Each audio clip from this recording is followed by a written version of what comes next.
İzmir'e gideceğiz. İptal oldu diye bize söylediler ama mağduriyetimiz de baya çok. Ne yapacağımızı bilmiyoruz. Ne bize ilgilenen var, ne bize yol gösteren var, ne bir şey. Gidin paranızı alın, kestiğiniz yerde biletinizi diye bize yönlendiriyorlar. Ne yapacağız? Başka bir çözüm mü var? Yatacak yerimiz yok. Hiçbir şey. İlgilenen yok. Müdür kaçmış, şeyi kaçmış. Araştırıyoruz, soruyoruz. Buranın sorumlusu kim? Yetkilisi kim? Hiçbiriyle kimse ilgilenmiyor bizimle. 4 evet. Evet. Kaç saattir buradasınız? Vallahi sabahtan ben 7'de kalkmışım yatağımda. Abi şimdi bu saate kadar buradayız. بدرا هزارة يابانجية هي يعني غريب هنا ماردن ليها شنو نقلية هي حكاري ليها هي ورا حاصلي قش بدرا مقدورن جيكي كلير راكبتنا بريشانة انا مثلا قارن اوتوبوس bugün firma bugün bugün Kızıltepe bugün Urfa bugün Batman'a rakın bu arada haberde de bir kam müdür hiçbir firmanın müdürü diyor ortada yok. Hepsi saklandılar buradalar yani. Dübetüne yani gidin kestiğiniz yerde paranızı alın. Ver paramızı al biletini diyoruz. O da yok. Az dübet rağmen hem sorun tüne ama hazır aval lündüra hem perişan. Alo. Bak gittim baktım diyor ki ya bir hafta dışarı bir hafta kesinlikle firma vermiş.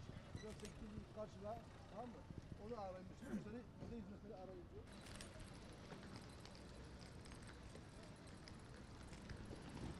Sıdık abi. سه ساعت هم ویدن داگش مغلوره کسی که مرا یعنی رانه بو bilgi işine de ne bu iptal işi ek iptal işi bu ben mesaj ada girt hem dura şu vederi danışmayı da kesiktiğini kesikme ve ilgilenmiş ne bu yani hem de mağduru. Bugün geldim. Dünden beri bekleyen arkadaşım var burada. Yani bütün uçuşlar iptal edilmiş buradan ama Batman'dan, Urfa'dan uçuşlar devam ediyor. Oraya aktarabilirler. 2 arabadır yani. 2 araba tutup oraya yolcuları aktarabilirler. Etmiyorlar, mağdur ediyorlar buradan halkı. Yani para iadesi yok. Saat değişikliği yok. Hani 2 güne kadar yok. Ben buradan İstanbul'dan geliş dönüşümü kesmişim misal bugün buradan. Yani değişiklik yok gidin oradan parasını alın. Oradan nasıl paramızı alacağız yani? Yani ben kendim yani bugün geldim de yani 2 gündür burada bekleyenler var. Burada bağcımız hepsi mahvolmuş. Hani uçakla gideceğiz ya. Misal tereyağı var içinde örnek. Hepsi erimiş şu an bu. Yani ben teşekkür ederim.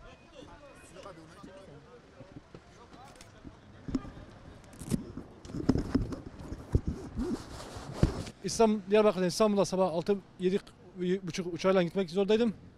6:30'dan beri buradayım. Uçaklar iptal ediliyor sürekli. Seferler hava şartlarından dolayı. Kimsenin bir bilgi verdiği yok bize. En son 10:30 dediler. Saat 10'dan beri buradayız. 10'da geldik buraya. Kapıların açılmasını söyledik. Bize daha uçağın İstanbul'dan hareket etmediğini söylediler. Ve tabelada 10:30 yazıyor. Şimdi en son uçaklar iptal edildi diyor. Paramızı iadesini istiyoruz. Kimsenin paramızı iade ediyorlar. İptal de etmiyorlar. Şey de değiştirmiyorlar. Bu şekilde içeride arbede yaşanıyor yani. Bugün gitmem gereken bir eğitimim vardı. Eğitime gidemiyorum. Burada mağdur kalmışız yani. Var ya tüm seferler iptal edilmiş. Özellikle Pegasus'un hiç kimse ilgilenmiyor. Sabah 6:30'da Onur Air Urfa'dan otobüs getirtti buraya 8-10 tane. Kamera kayıtlarında da var. Kendi yolcularını buradan Urfa'ya gönderdi. Uçuşu yaptı. Diğer firma hiç Pegasus'ta uçuş yapmıyor yani. Burada çok kalabalık. Gittik avluda polis vardı diye saattir gitme. Şeydir.